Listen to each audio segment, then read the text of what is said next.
히브리서 13장 22절을 보면 히브리서 저자가 형제들아 내가 너희를 권하노니 권면의 말을 용납하라 라고 기록이 되어 있습니다. 거기에 권면의 말씀이라는 단어가 나타나는데 그 단어는 유대인들이 회당에서 선포되어졌던 설교를 가리킬 때 쓰는 용어입니다. 그래서 히브리서가 장르가 어떻게 되느냐라고 결정할 때 이 말씀을 근거로 히브리서는 서면으로 전달된 설교이다라고 보통 규정을 합니다. 그러니까 여러분 히브리서 읽으실 때는 늘 설교를 내가 읽는다라고 생각을 하시면 되겠습니다. 한 히브리서 연구가는 히브리서를 기록한 저자는 성도들을 배려하고 세심하게 관찰하는 매우 뛰어난 목회자였다라고 얘기를 합니다. 왜냐하면 히브리서에 보면은 내가 간단히 너희에게 썼노라, 또 낱낱이 말할 수 없노라, 내게 시간이 부족하다, 이런 말씀들이 나와 있는데 이 히브리서를 헬라어로 설교하듯이 큰 소리로 읽어 내려가면 약 1시간 정도 걸린다고 합니다. 근데 당시에 회당에서는 이것보다 훨씬 더 길게 설교를 했기 때문에 히브리서 저자는 청중들이 지구력을 잃지 않도록 시간을 잘 조절해서 자신이 선포하고자 하는 말씀을 잘 요약해서 기록하였다라고 연구를 하고, 그래서 히브리서 저자가 참 배려심이 많은 설교가였을 것이다 라고 추정하는데, 저도 이것을 본받아 내일부터 특별 새벽기도에 나가시는 여러분들 힘드시니까 짧게 설교를 하려고 하였으나 예배위원회 지도 목사님께서 시간을 잘 지키셔야 된다 그래서 잘 지키도록 하겠습니다. 그렇지만 조금만 짧게 해보도록 노력을 해보도록 하겠습니다. 이 섬세하고 배려심이 많을 것 같은 이 히브리서 저자가 그러면 누구일까? 많은 사람들이 연구를 했는데요. 히브리서 전과 후에 나오는 서신서들에는 이제 기록자가, 인간 저자가 잘 나오는데 히브리서에는 잘 나오지 않습니다. 그래서 많은 사람들이 연구를 했습니다. 바울일 것이다, 바나바일 것이다, 누가일 것이다, 로마의 클레멘트일 것이다, 심지어 브리스길라일 것이다 라고 했지만 AD 200년경에 기독교의 교부였던 오리겐은 히브리서의 저자는 오직 하나님만 아신다라고 말을 했습니다. 이 말은 여전히 오늘날에도 저희에게 유효합니다. 지금도 정확히 누구인지는 알 수 없지만 히브리서를 통해서 히브리서의 인간 저자를에 대해서 알 수 있는 것은 이 사람이 히브리서의 수신자들과 함께 살았고 그들의 과거 역사도 잘 알고 있었고, 히브리서 수신자들의 지금 상황이 예수님에 대한 믿음이 분명히 있는데 그 믿음을 잃어버릴 것 같은 큰 유혹을 당하고 있다는 것을 잘 알고 있습니다. 그리고 이 사람은 헬라어가 능숙해서 70인력을 가지고 구약 성경을 잘 해석하는 데 탁월한 사람이었다라고 추정을 합니다. 그리고 히브리서의 수신자들은 유대인 그리스도인들입니다. 왜냐하면 히브리서에는 할례에 대한 언급이 하나도 없습니다. 만약에 이방인들이 있었다면 분명히 할례에 대해서 언급을 했을 건데 할례에 대해서 언급이 없는 것으로 볼 때 전부 다 할례를 받은 유대인 그리스도인들이다라고 거의 학자들은 동일하게 주장을 합니다. 그리고 이 수신자들은, 히브리서 수신자들은 이탈리아 출신이고 아마도 로마에서 왔을 것이다 라고 추정을 합니다. 이 유대인 그리스도인들이다 보니까 예수님을 믿는 믿음에서 떠나가게 하는 어떤 유혹 가운데 그 유혹들을 만나게 되면 이 사람들은 다시 유대교로 돌아가려는 움직임을 보였습니다. 그래서 히브리서 저자는 히브리서에서 예수 그리스도가 너희들이 돌아가려고 하는 그 유대교, 다시 말하면 구약에 있는 어떤 인물보다도 훨씬 더 우월하다라는 것을 선포합니다. 크게 3가지로 주장을 하는데, 선포를 하는데, 첫째는 예수 그리스도는 구약에 나오는 어떠한 선지자보다 훨씬 더 우월하다. 두 번째는 예수 그리스도는 구약에 나오는 어떤 제사장보다 더 우월하다라고 얘기합니다. 마지막으로는 예수 그리스도는 구약에 나오는 어떤 용사, 어떤 왕보다 훨씬 더 우월하다라고 선포를 합니다. 다른 단어로 얘기하면 계시적인 측면에 있어서, 또 하나님과 우리를 화목하게 하는 측면에 있어서, 또 백성들을 안식으로 이끄는 측면에 있어서 구약의 어떤 인물보다도 예수 그리스도가 훨씬 우월하니 너희는 유대교로 돌아갈 생각하지 말고 오직 예수님 안에 머물러 있어라 라고 선포를 하는 것입니다. 오늘 우리가 읽은 본문 히브리서 1장 1절부터 4절까지는 서론 부분에 해당되는데, 이 부분에도 제가 방금 말씀드린 내용들을 짤막하게 요약을 하고 있습니다. 먼저 계시와 예수님에 대해서 잠시 우리가 말씀을 나눠보면, 우리 기독교는 계시의 종교라고 하죠. 하나님께서 우리에게 자신을 계시하시지 않으면 우리는 하나님을 전혀 알 수가 없습니다. 하나님께서 자연 만물을 통해서 하나님이 계시다라는 것을 보여주셨지만 우리 인간이 죄를 범함으로 말미암아 그 자연 만물을 보고서는 하나님을 찾아갈 수가 없었습니다. 특별히 구원과 관련된 내용은 전혀 알 수가 없었습니다. 그래서 하나님께서 특별 계시를 주셨는데 그것이 우리가 가지고 있는 말씀입니다. 그래서 이 히브리서 저자는 1장 1절에 보면 이렇게 말합니다. 옛적에 선지자들을 통하여 여러 부분과 여러 모양으로 우리 조상들에게 말씀하신 하나님이라고 되어 있습니다. 여기에서 한 사람이 아닙니다. 옛적에는 선지자들, 한 명이 아닙니다. 여러 선지자들을 통하여 여러 부분과 여러 모양으로 하나님이 뭐 하셨어요? 말씀하셨어요. 다시 말하면 계시하셨다라는 겁니다. 구약의 선지자들은 하나님으로부터 환상이나 꿈이나 음성 등을 통해서 하나님의 말씀을 받았습니다. 이들은 하나님께 받은 그 말씀을 하나님이 원하시는 방식대로 이스라엘 백성들에게 선포했고 전해 주었습니다. 너무나 감사한 일이죠. 근데 이 선지자들이 하나님의 모든 말씀을 다 선포한 것이 아니에요. 각각의 선지자들은 각각의 때에 맞게 여러 부분과 여러 모양으로 말씀을 전했기 때문에 이 당시에 선포되었던 말씀은 온전한 하나님의 모든 말씀이 아니라 조각조각의 말씀이라는 거죠. 그렇기 때문에 구약에서 선포되었던 말씀들은 불완전하다라고 볼 수가 있는 것입니다.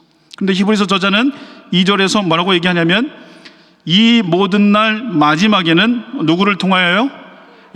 아들을 통하여 우리에게 말씀하셨으니라고 선포합니다.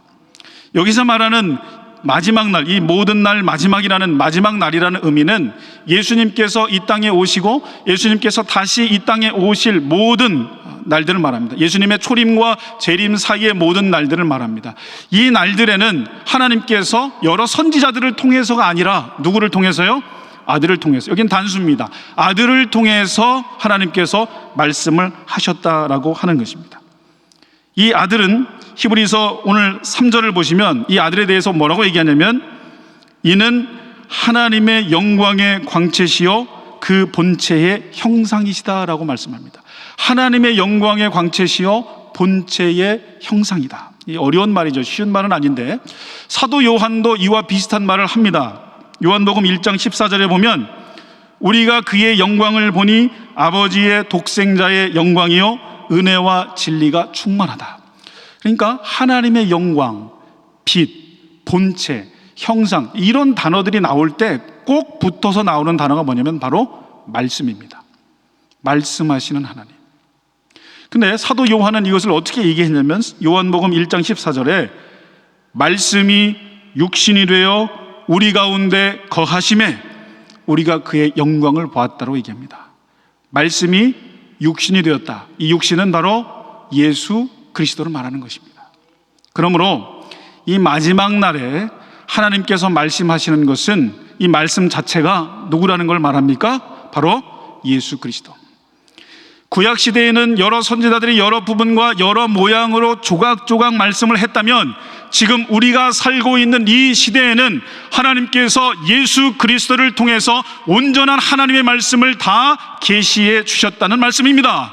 그러므로 너희들이 예수 그리스도를 떠나 유대교로 갈 것이 아니라 온전한 말씀이신 예수 그리스도 안에 머물러라 라고 히브리서 저자는 선포하고 있는 것입니다. 이 말씀 자체이신 예수님께서 다른 선지자들이 감히 할 수 없는 말들을 많이 하셨는데 예수님이 이런 말씀도 하시죠. 내 아버지께서 모든 것을 내게 주셨으니 아버지 외에는 아들을 아는 자가 없고 아들과 또 아들의 소원대로 계시를 받은 자 외에는 아버지를 아는 자가 없다라고 얘기합니다. 아버지께서 나에게 모든 것을 주셨다라고 얘기하고 나를 본 자는 아버지를 보았거늘이라고 또 선포를 합니다. 쉽게 얘기하면 구약의 시대에 불완전했던 조각조각들로 계시되었던 하나님의 말씀이 이 마지막 날에는 예수 그리스도를 통해서 예수 그리스도 자체가 하나님의 온전한 말씀임을 선포하고 있는 것입니다. 그러므로 하나님의 영광의 광채시요 그 본체의 형상으로서 이 아들은, 이 예수님은 그 누구도 하지 못한, 누구도 온전하게 해내지 못한 하나님을 계시하는 일을 하고 계시는 겁니다. 이어서 히브리서 기자는 하나님과 우리를 화목하게 하는 대제사장적인 예수님에 대해서 선포하는데, 여러분 본문 3절 한번 보십시오. 3절 한번 다 같이 한번 읽어보겠습니다. 시작. 이는 하나님의 영광의 광채시요 그 본체의 형상이시라. 그의 능력의 말씀으로 만물을 붙드시며 죄를 정결하게 하는 일을 하시고 높은 곳에 계신 지극히 크신 이의 우편에 앉으셨느니라. 아멘. 가운데 부분을 보면 죄를 정결하게 하는 일을 하시고 라고 기록되어 있어요. 죄를 정결하게 하는 일을 하시고. 이 짧은 구절 안에 하나님의 아들이 우리 인간의 죄를 대신해서 하나님의 의로운 진노를 감당하신 그 십자가의 모든 구속사역이 여기에 다 담겨져 있습니다. 히브리서 저자가 여기에서 말하는 것은 바로 이 아들이 구약에 나오는 어떠한 제사장과 비교할 수 없을 정도로 완벽한 대제사장임을 선포하고 있는 것입니다. 이 부분에 대해서 히브리서 7장에서 히브리서 저자는 잘 설명하는데, 여러분 히브리서 7장을 한번 잠깐 가보시면 24절을 한번 보십시오. 7장 24절입니다. 24절 제가 읽겠습니다. 24절입니다. 예수는 영원히 계심으로 그 제사장 직분도 갈리지 아니하느니라고 되어 있는데, 예수님이 지금 어떻게 계신다는 거예요? 영원히 계신다. 구약 시대의 제사장들은 그들이 죽고 나면은 그들의 제사장 직분의 역할은 끝납니다. 더 이상 그 제사장의 직분의 역할이 유효하지 않습니다. 그러나 예수님은 영원히 계심으로 그 제사장 직분도 갈리지 않는다라고 말하고, 25절 보십시오. 그러므로 자기를 힘입어 하나님께 나아가는 자들을 온전히 구원하실 수 있으니 이는 그가 항상 살아계셔서 그들을 위하여 간구하심이라 라고 되어 있어요. 그러니까 예수님은 우리의 죄를 위해서 영원히 살아계실 뿐만 아니라 우리의 죄를 위해서 항상 간구하고 계시기 때문에 구약에 나오는 제사장들과는 비교할 수 없다라고 말씀하고 있는 것입니다. 그리고 또 하나 있습니다. 7장 26절 27절 보시면 26절 27절입니다. 제가 읽겠습니다. 이러한 대제사장은 우리에게 합당하니, 여기가 중요하죠. 거룩하고 악이 없고 더러움이 없고 죄인에게서 떠나 계시고 하늘보다 높이 되신 이라 라고 되어 있어요. 구약에 있는 제사장들은 죄가 있습니까? 없습니까? 죄가 있지요. 그래서 그들이 어떻게 했냐면 27절 보시면 그는 저 대제사장들이 먼저 자기 죄를 위하고 돼 있어요. 자기 자신도 죄가 있었어요. 그래서 자기의 죄를 씻어냈어야 돼요. 그러나 예수님은 히브리서기가 뭐라고 얘기합니까? 거룩하고 악이 없고 더러움이 없다. 한마디로 죄가 없으신 예수님, 죄가 없으시기 때문에 이러한 대제사장이 우리에게 합당하다라고 말씀합니다. 그러므로 유한한 사람에게 가지 말고, 유한한 사람들에게 가지 말고 영원히 살아계시며 지금도 우리를 위해서 간구하시며 하나님과 우리를 화목케 하시며 우리의 죄를 씻겨주시는 그 예수님께 머물러 있어라라고 히브리서 기자는 선포하고 있는 것입니다. 이제 마지막으로 히브리서 기자는 우리의 진정한 왕이 바로 예수 그리스도임을 선포합니다. 여기에서 왕이라는 개념은 백성 위에 군림하는 왕이 아니라 백성들을 안식으로 이끄는 왕을 말합니다. 평안함, 안식으로 이끌어가는 왕을 말합니다. 예수님의 왕권을 오늘 본문에서는 두 가지로 얘기하는데, 첫째는 뭐냐면 본문 2절을 다시 히브리서 1장으로 오셔서 본문 2절을 보시면 이 모든 날 마지막에는 아들을 통하여 우리에게 말씀하셨으니 이 아들을 만유의 무엇으로 세우셨다 그래요? 상속자라고 얘기합니다. 아까 제가 말씀드린 것처럼 예수님도 내 아버지께서 나에게 모든 것을 주셨다라고 얘기를 하죠.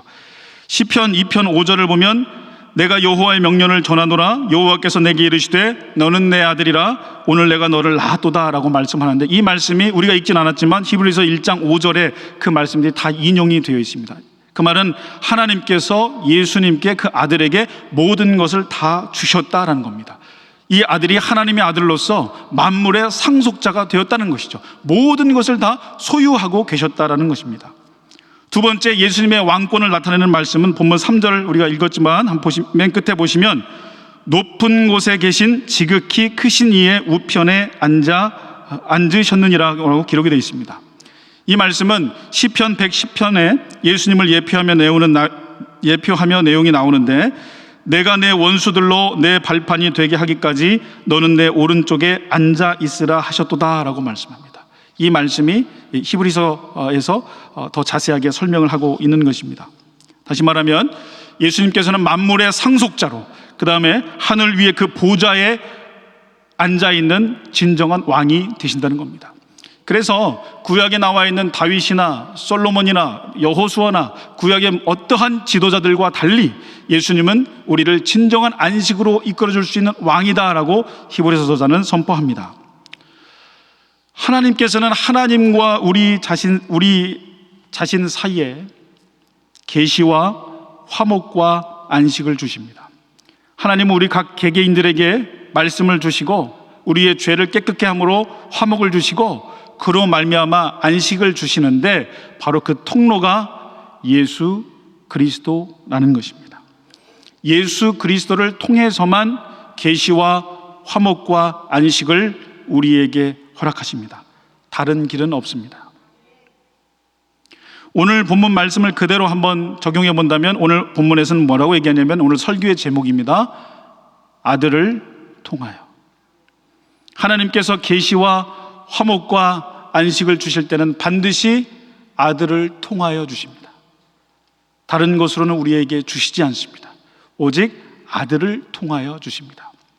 근데 신약 성경에서 아들을 통하여라는 말, 특별히 아들이란 단어는 크게 두 가지를 의미하는데, 첫째는 이 아들이란 단어 속에는 그리스도의 영원한 신성이 담겨져 있습니다. 여러분 2절 3절 우리 다시 한번 읽겠습니다. 2절 3절입니다. 2절 3절. 이 모든 날 마지막에는 아들을 통하여 우리에게 말씀하셨으니 이 아들을 만유의 상속자로 세우시고 또 그로 말미암아 모든 세계를 지으셨느니라. 이는 하나님의 영광의 광채시여 그 본체의 형상이시라. 그의 능력의 말씀으로 만물을 붙드시며 죄를 정결하게 하는 일을 하시고 높은 곳에 계신 지극히 크신 이의 우편에 앉으셨느니라 라고 되어 있는데, 여기에서 아들과 관련된 내용들은 전부 다 신성입니다. 하나님의 신적 속성이 다 여기에 담겨져 있습니다. 하나님께서 우주 만물을 지으시고 우주 만물을 이제 준비하시면서 그것을 계획하셨는데, 그 우주 만물을 지으시는 것을 실행하시는 분, 창조적 행위를 하신 분이 바로 이 아들이라는 거예요. 그로 말미암아 모든 세계를 지었다라는 말씀이 있고, 또 그의 능력의 말씀으로 만물을 붙드신다라고 되어 있습니다. 그러니까 아들을 통하여 할 때 이 아들 안에는 하나님의 신적인 속성이 그 안에 담겨져 있다는 겁니다. 두 번째는 본문 4절을 보면, 4절 한번 보십시오. 그가 천사보다 훨씬 뛰어남은 그들보다 더욱 아름다운 이름을 기업으로 얻으심이니, 여기에서 말하는 아름다운 이름은 아들을 말합니다. 아들을 얘기해요. 근데 여기에서 말하는 것은 뒤에 문맥을 보면 성육신하신 예수 그리스도를 말합니다. 이 땅에 인간의 몸을 입고 내려오신 예수님에 대해서 말합니다. 인간의 몸을 입으셨기 때문에 예수님이 이 땅에서 우리와 똑같이 고난을 받으셨고 역경이 있으셨고 성령께 순종함으로 예수님께 주어졌던 구속사역을 완성하셨습니다. 신성과 인성을 가진 아들, 다시 말하면 신성과 인성을 가진 예수님, 그로 말미암아 하나님의 아들이라는 칭호를 받으신 예수님, 우리가 잘 알고 있듯이 삼위일체 중 제2위격으로 하나님과 성령님과 동등하신 그 예수님, 그 예수님이 바로 계시와 화목과 안식에 있어서 가장 우월한 분이라는 것을 히브리서 저자는 선포하고 있는 것입니다. 이제 말씀을 정리해 보도록 하겠습니다. 히브리서 기자는 히브리서 끝에 예수님을 다시 한번 강조하는데, 여러분 한 번 더 찾아가 보겠습니다. 히브리서 13장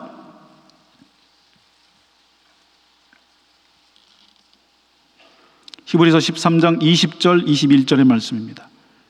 히브리서 13장 20절 21절의 말씀을 우리 다 같이 한번 합독하겠습니다. 시작. 양들의 큰 목자이신 우리 주 예수를 영원한 언약의 피로 죽은 자 가운데서 이끌어내신 평강의 하나님이 모든 선한 일에 너희를 온전하게 하사 자기 뜻을 행하게 하시고 그 앞에 즐거운 것을 예수 그리스도로 말미암아 우리 가운데 이루시기를 원하노라. 영광이 그에게 세세 무궁토록 있을지어다. 아멘. 여기에서 하나님을 뭐라고 얘기하냐면 평강의 하나님이라고 얘기해요. 평강의 하나님이 우리 가운데 이루시기를 원하세요. 무언가를 이루시기를 원합니다. 그 평강의 하나님이 우리의 삶 속에서, 우리의 인생 속에서 무엇을 이루시기를 원합니다. 21절에 보니까 모든 선한 일에 우리를 온전하게 하시고 하나님의 뜻을 행하게 하시고 그 앞에 즐거운 것을 누리게 하신다는 겁니다. 평강의 하나님께서 우리를 온전하게 하시고 그 앞에 즐거운 것을 누리게 하시는데, 누구로 말미암아 이것을 누리게 합니까? 예수 그리스도로 말미암아 우리 가운데 이루시기를 원하십니다. 사랑하는 성도 여러분, 우리는 예수님을 통해서 하나님을 알게 되었습니다. 우리는 예수님을 통해서 하나님이 어떤 분이고 하나님이 어떤 말씀을 하시는지에 대해서 배웠습니다. 그리고 우리는 예수님을 통하여 죄사함을 받았습니다. 예수님의 십자가의 구속사역을 통해서 나사렛 예수 그리스도의 보혈의 능력으로 우리는 죄사함을 입었습니다. 그리고 그 예수 그리스도를 믿음으로 이 땅 가운데에서 광야에 살아가지만 이 땅 가운데에서 하나님께서 우리의 마음속에 안식을 넣어주셔서 때때로 어려움에 있을 때가 있지만 그 예수 그리스도를 믿는 믿음으로 힘입어 나아갈 때 우리 가운데 천국의 안식을 맛볼 때도 있습니다. 그러나 세상은 하나님이 없다라고 말하며 꼭 예수님을 통하지 않고서도 하나님께 갈 수 있다라고 말합니다. 그리고 세상은 우리의 죄에 대해서 지적하지도 않을 뿐더러 이 세상에 있는 만연한 죄가 사랑으로 다 포용될 수 있다라고 말하며 그 죄를 짓는다고 해서 지옥에 간다라고 말하지도 않습니다. 그리고 죄에 대한 심각성도 말하지 않습니다. 그리고 이 세상은 안식을 누릴 때 하나님과는 전혀 동떨어진 우리의 육체를 편안하게 하고 우리의 이 영을 즐겁게만 하는 그런 안식을 찾아가는 것이 바로 이 세상입니다. 그러한 세상 속에 우리가 살다 보니까 우리도 우리가 예수님을 잊고 하나님을 찾지 아니하고 하나님과 화목을 깊이 생각하지 아니하고 이 세상에 주시는 안식만을 찾을 때가 너무나 많이 있음을 저도 고백합니다. 그러나 히브리서 저자는 말합니다. 그러한 유혹이 있을 때 그것들을 쫓아가지 말고 우리에게 온전히 계시를 주시며 화목을 주시며 안식을 주시는 그 예수 그리스도를 붙들라, 그 예수 그리스도 안에 머물라라고 선포하고 있습니다. 오늘 이 히브리서 저자의 선포가 우리의 심령 가운데 깊이 박힐 수 있기를 축복합니다. 이제 내일부터 고난주간 특별 새벽 기도가 있습니다. 예수님을 묵상하기를 축복합니다. 예수 그리스도를 깊이 묵상하기를 소원합니다. 우리 각자에게 주시는 성령님의 민간한 음성에 순종하며 우리에게 하나님의 말씀을 주시며 우리의 죄를 사해 주시며 우리를 영원한 안식으로 이끄시는 그 예수 그리스도를 묵상하며 감사하며 찬양하는 복된 시간이 될 수 있기를 주님의 이름으로 축원합니다.